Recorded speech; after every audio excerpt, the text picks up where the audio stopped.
Boruto 2 Blue Vortex Chapter 18 is officially here. The chapter starts out with Sumire thinking about what she said to Sarada, thinking about their conversation. She's kind of like, man, why'd I say that stuff? She's walking back all sad and stuff, and she walks in right as Kawaki is confronting Amado, and he's basically saying, remove my limiters, give me my full fighting capacity. And Amado is kind of like stuck against the wall. And Sumire just walks in. She's like, what do I do? What do I do? And Kawaki's like, look into my eyes and see if I'm lying. I will kill you if you don't.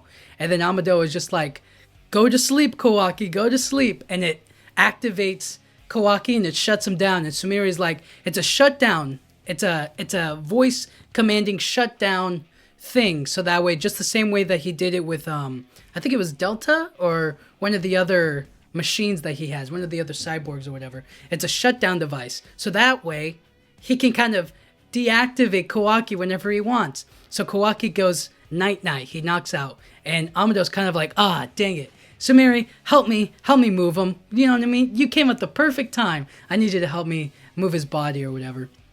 So then we cut to the mission with Sarada, Mitsuki, and Konohamaru and everybody, and we kind of see how that's playing out. They're trying to get as much information from these Shinju as possible. And the Sand Shinobi, Yodo and Arya, I want to say it's Arya, but it could be any one of those. But anyways, Arya and Yodo's kind of like staring down at Ryu, kind of like, I hate you, you know what I mean? She's not playing the part. She's not trying to be friends, you know what I mean? She's doing, you know what I mean? What's kind of like, yeah, this is to be expected. She doesn't like the Shinju. She doesn't like that it's copying her friend or whatever. So essentially she's giving the stare down and she's not playing along. And so that causes distrust, and Ryu's just kind of like, all right, let me unleash my iron sand jutsu or whatever, and kind of scope out the area. It'll help us look for clues over here. And Mitsuki's trying to ask good questions. He's asking good questions like, we're after Boruto because he's a traitor to the Leaf Village. Why are you guys after him? And Ryu's kind of like, well, he knows a little bit too much from us, and Juro wants him dead. So basically that's that. And he knows about the soul thorn, the thorn soul bulbs or whatever.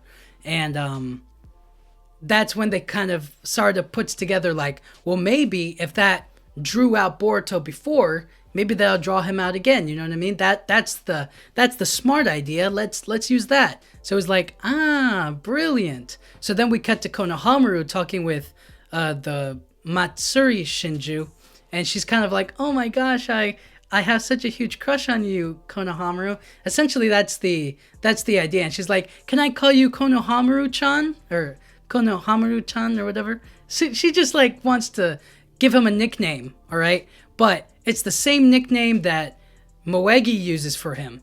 And so like he's kind of like getting flashbacks of Moegi saying it to him.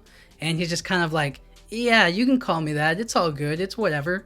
So then we cut back to Kawaki and Amado, and essentially Amado is like, listen, I'll amp you up, but only if you tell me, like, only if you give my daughter the karma so that way she can come back to life. She'll be revived.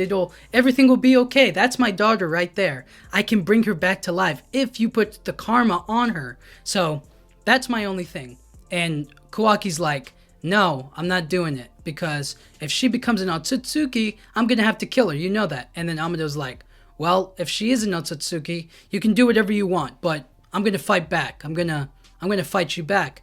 And so Kawaki's like, I'm not doing it. Not at all. And Amado's kind of like, but please, you have to. Like, this is what everything I've been working toward. Everything that's happened from this point is been for this. I worked with Kara for this. I worked with the Leaf Village for this. Like, you gotta help me. And Kawaki's like, listen, you just have to turn me into a monster. You gotta do whatever you can scientifically, biologically, to make me stronger than the Shinju, to make me stronger than Boruto, to make me stronger than Code, to just be able to kill them, and then, and only then, will I do what you ask.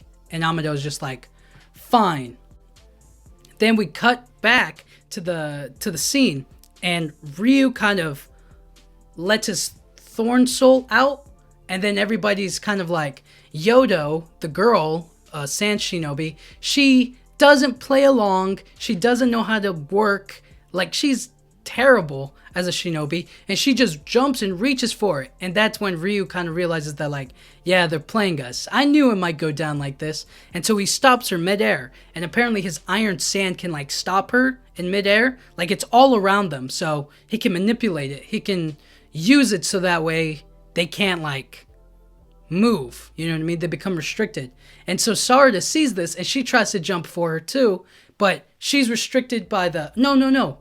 She is being controlled by Ryu. That's what it is. That's what I remember. So she goes to attack Yodo, but she can't control her body. So Ryu's kind of like using them like puppets. So it's not in the same way that Konkuro's technique is, where he uses threads. He uses the full-on iron sand to kind of control the people in their body. But then, at the last second, we see... Well, I'll get to that. We cut to Konohamaru and the other Shinju, and he's kind of like, you know what? That name you called me earlier, Konohamaru-chan, can you not, call me that? You know what I mean? And Konohamaru, he is without a doubt the dumbest. I mean, could he not let that go? Like, for real, could he not, like, just, oh, okay, whatever. So he doesn't let it go. He doesn't want her to call him that. So she's kind of like, oh, why not? And he's like, there's only one person who really calls me that, and it's kind of weird for you to do it. And she's like, and who would that be, Konohamaru? Are you talking about Moegi? Are you? Tell me. And she gets really jealous and angry at him, and now it looks like it's going to be a fight. And then finally we cut back to Ryu and everybody else, and we see the other sand shinobi, Arya, kind of slice through the sand and releases Sarada and he releases Yodo.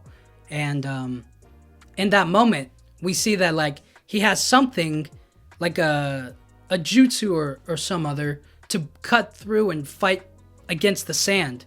So they have a technique, or they have a way to fight back against him.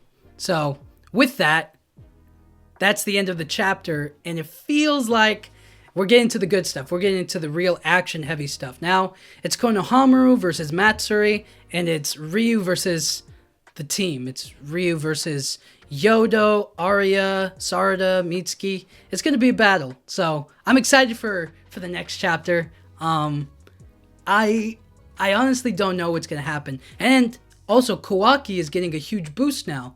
So seeing that he's getting a huge boost now without training, without really trying at anything, he's going to be, I don't want to say he surpasses Boruto or, but he's definitely going to be on par.